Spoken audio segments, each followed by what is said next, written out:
Daremos início agora à unidade 2, onde estudaremos os grupos nominais, os afixos, as referências contextuais, os marcadores do discurso, além de estudar também algum vocabulário e expressões concernentes à área de química. Pois vamos lá. O conhecimento dos grupos nominais é importante para uma maior compreensão de títulos e legendas essenciais na compreensão do texto. O nominal group é formado por palavras modificadas, que são os substantivos, e palavras modificadoras, que são os adjetivos, advérbios e também podem ser os próprios substantivos. Como exemplo, trouxemos a expressão chemical change, cuja tradução é mudança química, visto que em inglês o adjetivo precede o substantivo. Chamamos o substantivo modificado de núcleo do grupo nominal. E o modificador, né? Como eu já expliquei para vocês, pode ser um adjetivo, pode ser um substantivo, pode ser um advérbio. Trouxemos aqui alguns exemplos com um núcleo e um modificador. Por exemplo, letra A, atomic weight, peso atômico. Na hora de traduzir, traduzimos primeiro o substantivo e depois o adjetivo, ou qualquer que seja o modificador, certo? Organic chemistry, química orgânica. Saturated solution, solução saturada. Atomic energy, energia atômica. Observem que a gente tem esses exemplos várias palavras cognatas, que facilita a tradução de vocês. Agora trouxemos aqui exemplos com um núcleo e dois modificadores. The chemical process. Quem que é o núcleo? O substantivo. Process. The chemical. Os modificadores, que no caso é um artigo e um adjetivo, certo? The four elements. Os 4 elementos. In English, chemist. Um químico inglês. The lab equipment. O equipamento de laboratório. The labware. Utensílios de laboratório. Os utensílios de laboratório. The metric system, o sistema métrico. A hand balance, uma balança de mão. Trouxe agora exemplos de grupos nominais formados por um núcleo, mais 2 e 3 modificadores. Letra A great American scientist, cientista é o substantivo, America, um adjetivo pátria, e a great, também adjetivo ótimo, e a é o quê?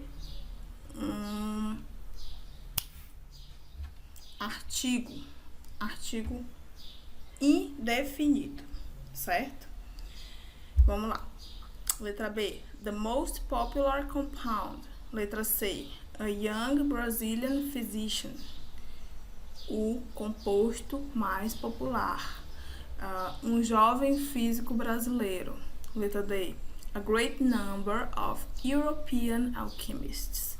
Alquimistas é o substantivo, né? A great number of European são os modificadores. Um grande número de alquimistas europeus. Metric units of weight. Unidades métricas de peso. The study of chemistry. O estudo da química. The nature of the true scientist. A natureza do verdadeiro cientista. The most popular of all chemical compounds. O mais importante de todos os compostos químicos. Certo. Agora vamos proceder ao estudo dos afixos, das referências contextuais e dos marcadores do discurso. Começando pelos afixos, que são morfemas que contribuem para a formação das palavras dependendo da posição em que aparecem. Dependendo dessa posição, eles podem se subdividir em prefixos, que vêm antes do radical e alteram seu significado. Por exemplo, o substantivo happy, que é feliz. Quando eu coloco o prefixo un, eu formo o substantivo com o prefixo unhappy e já se transforma no contrário de feliz, que é o adjetivo infeliz. Sufixos são morfemas colocados depois do radical das palavras, alterando as suas classes gramaticais. Por exemplo, wonderful. Wonderful é formado pela junção das palavras wonder, que é maravilha, e full, cheio de. Então, o wonderful é o quê? Maravilhoso. Maravilhoso. Cheio de maravilha. É maravilhoso. Muitos afixos usados em inglês são semelhantes ou idênticos aos seus equivalentes em português, devido à origem grega ou latina. Por exemplo, disconnection, desconexão, inadequate, inadequado, communication, comunicação.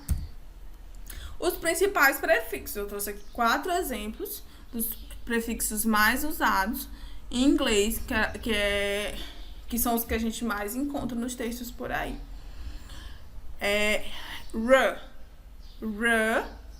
Que é re, R-E, significa em inglês fazer de novo. Em português também, né? A gente pode usar vários termos com re, tipo refazer, certo? Que é fazer de novo.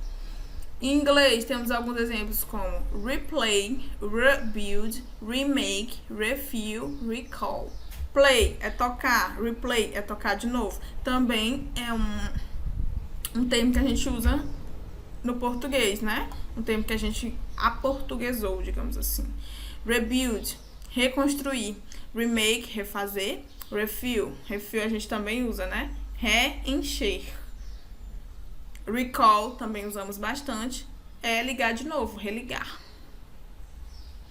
Un significa o quê? O contrário. Toda vez que você vê esse prefixo un precedendo alguma palavra, você já sabe que é o contrário dessa palavra. Acabei de dar um exemplo anterior de happy e unhappy. Aqui temos unnecessary, que é o contrário de necessário, ou seja, desnecessário. Unfair, que é o contrário de fair, ou seja, injusto. Unlock é o contrário de lock, é o contrário de trancar, destrancar. Unfortunately é o contrário de felizmente, ou seja, infelizmente. Inclusive, essa palavra unfortunately tem um prefixo e um sufixo, que é ly. A gente vai estudar logo na frente. Unable é o contrário de able, certo? Inabilidoso, certo? Que não tem a habilidade de.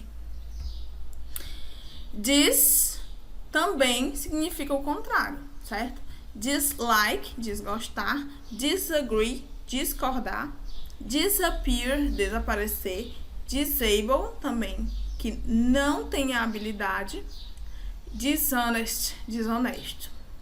Over é uma palavra que significa demais, que algo está em excesso. Overweight, acima do peso.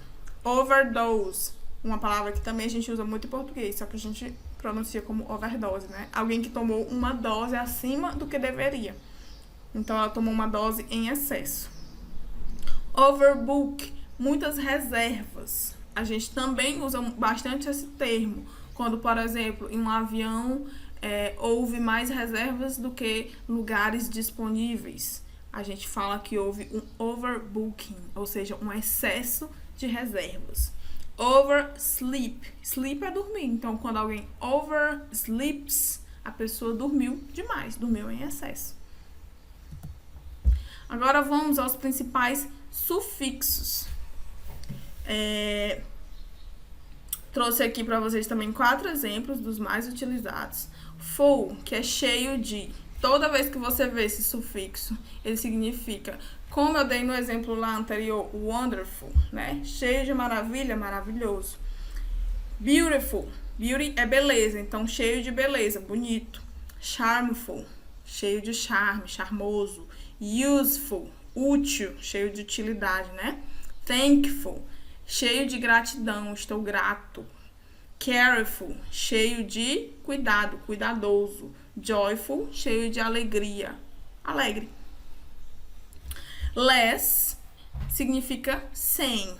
Toda vez que você vê, less é o contrário de full. Em vez de você supor que a pessoa está cheia de, Less você usa para quando a pessoa não tem, certo? O exemplo ali, ó. Useful, cheio de utilidade, útil. Useless, sem utilidade, inútil, certo? Fearless, sem medo. Homeless, sem casa. Hopeless, sem esperança. Endless, sem fim. Faithless, sem fé, certo? O verbo com a terminação a terminação er. Quando a gente vê um verbo com essa terminação, sempre quer dizer alguém que faz algo. Que algo é esse? Aquilo a que o verbo está se referindo, certo? Por exemplo, uma das palavras mais conhecidas em inglês, teacher. Teacher vem aí do radical, que é o verbo teach, que é até o H. Teach. Eu acrescento o ER para dizer que teach é aquele que ensina. A tradução do verbo teach é ensinar. Então, ER eu vou formar a palavra. Com ER eu vou formar a palavra professor. Read é ler. Então, reader é aquele que lê. Quem é aquele que lê? O leitor. Paint é pintar. Então, painter é aquele que pinta. O pintor. Farm é fazenda. Farmer é quem? O fazendeiro. Begin, começar. Beginner, quem começa, o iniciante. Singer, sing, cantar. Singer, cantor ou cantora. Dance, dançar. Dancer, dançarino, dançarina. Write, escrever. Writer, escritor ou escritora. Temos também o sufixo li, que é equivalente a mente, ao sufixo mente em português. Vejamos os exemplos. Rarely, raramente. Happily, felizmente. Definitely, definitivamente. Fluently, fluentemente. Certainly, certamente. Carefully, cuidadosamente. Slowly, vagarosamente. Quickly, rapidamente. Really, realmente. Uma das exceções é o termo actually, que significa na verdade. E é muito confundido com a palavra atualmente. Ou seja, ele é um falso cognato, um dos mais famosos falsos cognatos, certo? Então, actually quer dizer na verdade e não atualmente.